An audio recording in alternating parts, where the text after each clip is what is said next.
Friends, आपका स्वागत है आपके अपने YouTube channel excellence by APS पर। मैं एपीएस आपका स्वागत करता हूं। आज हम डिस्कस करने वाले हैं जो साइंस का पार्ट सेकंड को। इससे पहले मैं पार्ट फर्स्ट डिस्कस कर चुका हूं। वहां पे जो क्वेश्चन थे वो मैंने 1 से लेकर 20 तक के क्वेश्चन डिस्कस किए थे। अब इस पार्ट में है ना, हम 21 से लेकर हम 40 तक के क्वेश्चंस डिस्कस करने वाले हैं। और इनमें जो भी क्वेश्चन आपके एग्ज़ाम में आ चुके हैं वो बताता जाऊंगा। जो भी क्वेश्चन इंपॉर्टेंट हैं वो भी मैं आपको बताता जाऊंगा। तो सारे क्वेश्चंस को लिखते जाइए जिससे आप लास्ट टाइम अच्छे से रिवाइज कर पाएँ। और इन क्वेश्चंस में से ही आपके 8 से 9 नंबर के क्वेश्चन आपके एग्ज़ाम में आ जाएंगे। ये 100% बात सही है। और नहीं मानो तो आप एग्ज़ाम देने के बाद मैच कर सकते हो या कोई भी लास्ट ईयर का एग्ज़ाम हो उससे मिलाकर देख सकते हो। ठीक है, तो आइए करते हैं क्वेश्चंस को। क्वेश्चन नंबर 21, मयूराक्षी परियोजना किस राज्य में है?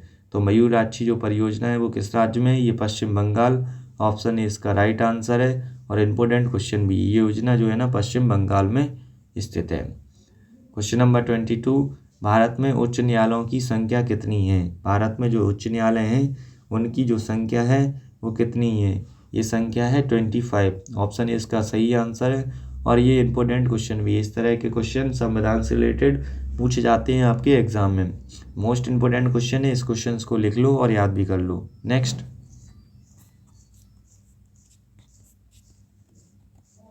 Question number 23। क्वेश्चन नंबर 23, संविधान की किस धारा के अनुसार छुआछूत के निषेध की व्यवस्था की गई है? तो ये जो व्यवस्था है वो धारा 17 के अंतर्गत की गई है। ऑप्शन डी इसका करेक्ट आंसर है। और इम्पोर्टेंट क्वेश्चन भी है, so learn now and right now. Next question number 22, ये जो वीडियो है वो हिंदी मीडियम इंग्लिश मीडियम दोनों ही कर सकते हैं, क्योंकि इंग्लिश मीडियम वालों के लिए आपका इंग्लिश में नहीं दे रखा है। सो आप इससे ही तैयार कीजिए तो बेटर होगा। क्वेश्चन नंबर 24, मैं कोशिश करूँगा कि इनको इंग्लिश में ट्रांसलेट करूँ, पर आप इससे भी तैयार कर लीजिए पहले। ठीक है, चुने जाने के बाद अपनी पार्टी से दूसरी पार्टी में दल बदल के गैर कानूनी बना देने वाला कौन सा संविधान संशोधन विधेयक है? तो ये कौन सा संविधान संशोधन विधेयक है? इसका जो ए ऑप्शन है वो करेक्ट आंसर है, 52वां इसका राइट आंसर है। और इम्पोर्टेंट क्वेश्चन भी है, so learn now and right now. Next question number 25, वर्तमान समय में भारतीय संघ में कितने राज्य और कितने केंद्र शासित प्रदेश हैं?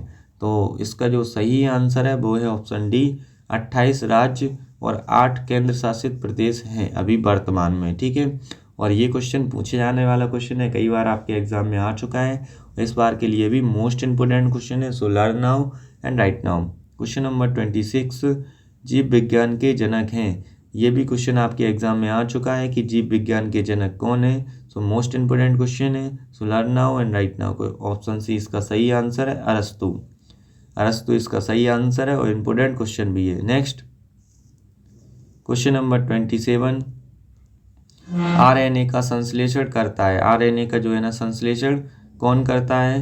तो इसका जो राइट आंसर होगा ऑप्शन ए, राइबोसोम इसका सही आंसर है। और इम्पोर्टेंट क्वेश्चन भी है, राइबोसोम इसका संश्लेषण करता है। ठीक है, नेक्स्ट हमको दे रखा है क्वेश्चन नंबर 28, एटीपी क्या है? ये क्वेश्चन भी आपके एग्जाम में आ चुका है। ये आरएनए वाला और ये आपका एटीपी वाला, दोनों ही क्वेश्चन इंपॉर्टेंट है इस बार के लिए। तो आप इन क्वेश्चंस को याद करते जाइए जो भी मैं आपको इंपॉर्टेंट क्वेश्चन बताता जा रहा हूँ। एटीपी क्या है? तो एटीपी क्या है आपको ये बताना है। तो ऑप्शन ए इसका सही आंसर, ऊर्जा की इकाई है एटीपी। अगर आपने साइंस देखा होगा तो मैंने आपको उसमें बताया था, एटीपी जो है ना ऊर्जा की इकाई है। ऑप्शन ए इसका सही आंसर है और इम्पोर्टेंट क्वेश्चन भी है। नेक्स्ट क्वेश्चन नंबर 29, लाइसोसोम में पाए जाते हैं। लाइसोसोम में क्या पाए जाते हैं? तो इसका जो है ना ऑप्शन डी सही आंसर है, पाचक एंजाइम्स। ऑप्शन डी इसका करेक्ट आंसर है और इम्पोर्टेंट क्वेश्चन भी है, पाचक एंजाइम्स पाए जाते हैं। क्वेश्चन नंबर 30, स्वच्छता सर्वेक्षण 2020 में लगातार चौथे वर्ष भी सबसे स्वच्छ शहर बना है। सबसे स्वच्छ शहर कौन सा बना है? तो इसका जो राइट आंसर है वो आपको कमेंट सेक्शन में बताना है, क्योंकि ये जो शहर है वो 3 साल से स्वच्छ शहर की श्रेणी में लगातार आता जा रहा है और इम्पोर्टेंट क्वेश्चन भी है ये, और ये आपके है ना पूछे जा सकता है एग्जाम में। A option Patna, B option Lucknow, C option Indore, D option Kanpur. इसका जो भी आंसर सही होगा वो आप कमेंट सेक्शन में बताएंगे। मोस्ट इम्पोर्टेंट क्वेश्चन है ये आपके लिए, ठीक है। क्वेश्चन नंबर 31, मनुष्य के शरीर में अधिकांश भोजन कहाँ पचता है? मनुष्य के शरीर में जो है ना अधिकांश भोजन कहाँ पचता है? तो इसका ऑप्शन बी जो है ना छोटी आंत में करेक्ट आंसर है। आपका जो मनुष्य का भोजन होता है वो छोटी आंत में पचता है। ऑप्शन बी इसका करेक्ट आंसर है। क्वेश्चन नंबर 32, सूर्य के प्रकाश में कौन सा विटामिन मिलता है? इसका आंसर आप कमेंट सेक्शन में बताएंगे। मोस्ट इम्पोर्टेंट क्वेश्चन है ये। क्वेश्चन आपके एग्जाम में कई बार पूछा जाता रहा है और ये जो एग्जामिनर का है ना फेवरेट क्वेश्चन है ये। Option A vitamin A, option B vitamin B, option C vitamin C, option D vitamin D. इसका जो भी करेक्ट आंसर होगा आपको बताना होगा। मोस्ट इम्पोर्टेंट क्वेश्चन है। नेक्स्ट क्वेश्चन नंबर 33, कौन से विटामिन जल में घुलनशील होते हैं? तो जल में घुलनशील विटामिन को बताना है कि आपके जल में घुलनशील विटामिन कौन सा होता है। तो ऑप्शन बी इसका सही आंसर है, बी और सी।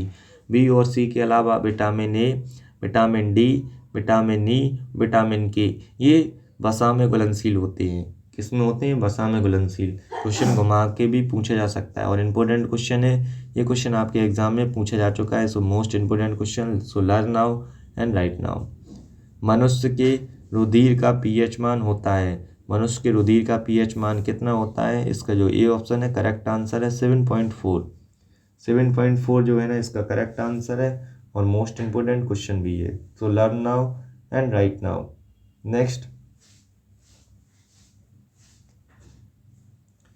यहाँ पे क्वेश्चन नंबर 35 दे रखा है, मनुष्य के चेहरे में अस्थियों की संख्या कितनी होती है? तो मनुष्य के चेहरे में अस्थियों की संख्या कितनी होती है? यदि आपको पता है तो आप ज़रूर बताएं, नहीं पता है तो आप इसको है ना क्वेश्चंस को मैं आंसर बता रहा हूँ, आप हाल के हाल याद करते जाएंगी।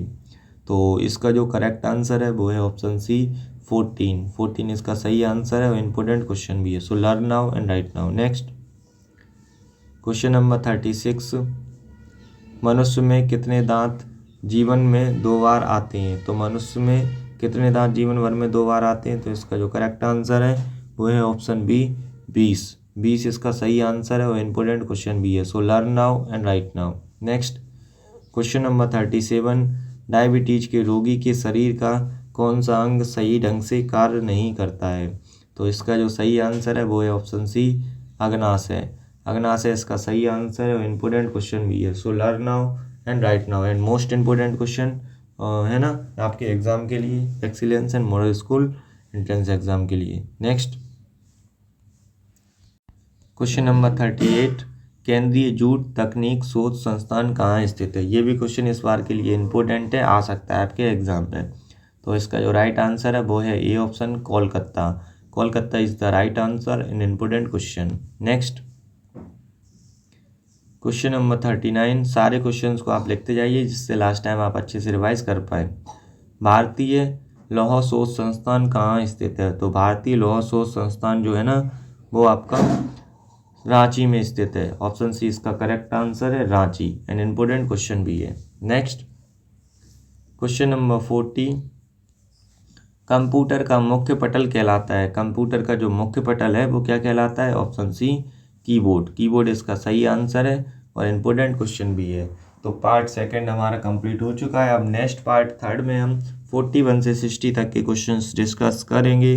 वीडियो आपको कैसा लगा? वीडियो अच्छा लगा हो तो वीडियो को लाइक ज़रूर करें। कमेंट सेक्शन में बताएं कि वीडियो कैसा लगा। जो भी क्वेश्चन आपसे पूछे गए उनके आंसर भी आपको कमेंट सेक्शन में बताने हैं। यदि आपने अभी तक चैनल को सब्सक्राइब नहीं किया है तो चैनल को सब्सक्राइब कर लें, बेल आइकन को दबाएं और दोस्तों के साथ चैनल को ज़्यादा से ज़्यादा शेयर जरूर करें। और चैनल के सब्सक्राइबर्स जो है ना वो भी बढ़वाने की कोशिश जरूर करें, जिससे कि बहुत जल्द मैं आपकी ऑनलाइन क्लास ले सकूं। और इस पे है ना एक्सीलेंस मॉडल स्कूल और सैनिक स्कूल, नवोदय स्कूल और JNV जो है ना आपका केंद्रीय विद्यालय, इनके जो है महत्वपूर्ण क्वेश्चंस करवाए जाएंगे। NTSC, NMMS, इनके भी कई सारे जो है ना पेपर्स होते हैं आपके स्कॉलरशिप बेस, उनके भी बहुत ही अच्छी क्वेश्चंस प्रैक्टिस एंड क्लासेस ली जाएंगी। ठीक है, जय हिंद फ्रेंड्स। जय Hind students, thank you for watching. मिलते हैं पार्ट थर्ड वर्ल्ड जीके में।